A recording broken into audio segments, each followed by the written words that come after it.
Bienvenue dans la Drôme des Collines pour un nouvel épisode de l'Observatoire de l'immobilier. Aujourd'hui, on va analyser les secteurs de Romans et de Tain-l'Hermitage. Et bien pour tout ça, j'ai fait appel à un expert, Maître Quentin Sorel. Bonjour Quentin. Bienvenue Alexandre, ravi de t'accueillir. Merci, je suis ravi de te retrouver ici à Tain-l'Hermitage. Alors la première question que j'avais envie de te poser, quelle est en gros, dans la globalité, les tendances du marché de l'immobilier? Alors la tendance du marché, on va dire qu'essentiellement, on va assister à une baisse donc, des prix, que ce soit en termes d'indice des prix ou de prix médian. Toutefois, quand on regarde un petit peu dans le détail, on va voir que selon les secteurs et selon le type de bien, on va avoir quand même des éléments disparates avec des hausses de prix médian d'un côté et des baisses de l'autre. Ok.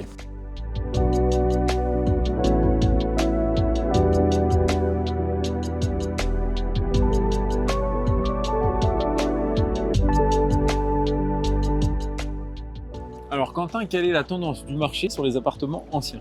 Alors sur Romans, on a une hausse de plus de 3,5% du prix du mètre carré, ce qui nous fait un prix mètre carré médian de 1670 €. Sur Tain-l'Hermitage, on a une hausse de 7,3%, ce qui nous fait un prix au mètre carré médian désormais de 2130 € du mètre carré. Tout à l'heure, tu me disais qu'on était plutôt sur une stagnation, voire une baisse. Là, sur les appartements anciens, on est plutôt sur une augmentation du prix médian. Qu'est-ce qui explique ça selon toi? Alors effectivement, il faut déjà savoir que les prix au mètre carré médian, c'est une tendance, c'est-à-dire qu'il s'est vendu plus de biens de meilleure qualité l'année dernière. Ça ne veut pas dire qu'il y a eu des gros volumes. Pour autant, ce qui explique cela, c'est effectivement qu'on avait de plus en plus de biens de mauvaise qualité qui ne se sont pas vendus. Et les gens ont tendance, avec les lois sur la performance énergétique, à se diriger sur des biens de meilleure qualité pour ne pas avoir à faire de gros travaux importants de mise aux normes. Alors, on a analysé le secteur des appartements anciens. Comment ça se passe pour les appartements neufs? Alors, sur les appartements neufs, déjà, sur le secteur de Tain-l'Hermitage, on n'a pas de statistiques parce qu'on n'avait pas assez de volume. D'accord. Pour le secteur de Romans, on est à une baisse de moins 2%, ce qui nous fait désormais un prix au mètre carré de 3090 € le mètre carré.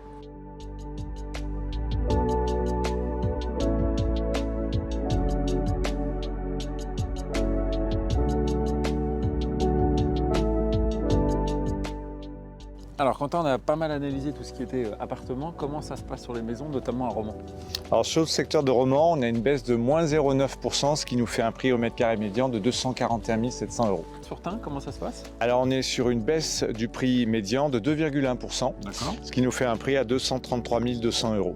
Ok, alors est-ce qu'il existe des villes dans lesquelles on a des disparités? Effectivement, on a des prix quand même bien plus élevés sur La Roche-de-Glin et Pont-d'Isère. Là, respectivement, on oscille entre 275 000 et 295 000 €.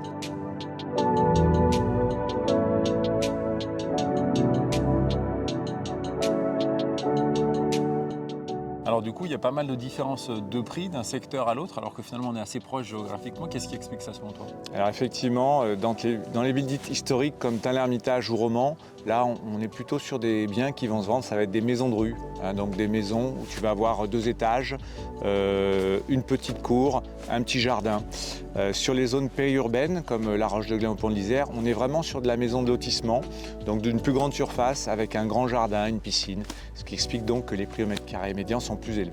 Du coup, sur les terrains à bâtir, comment ça fonctionne? Pour les terrains à bâtir, donc pour le secteur de Romans, on est à une hausse de 0,6%, ce qui nous fait un prix au mètre carré médian de 85 500 €. Par contre, pour le secteur de Tain, on n'a pas eu assez de volume de vente, donc on n'a pas de statistiques cette année.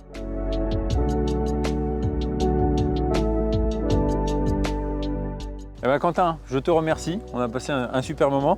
Merci également pour tous les chiffres et puis surtout l'analyse que tu en as fait parce que c'est ça qui nous importe le plus.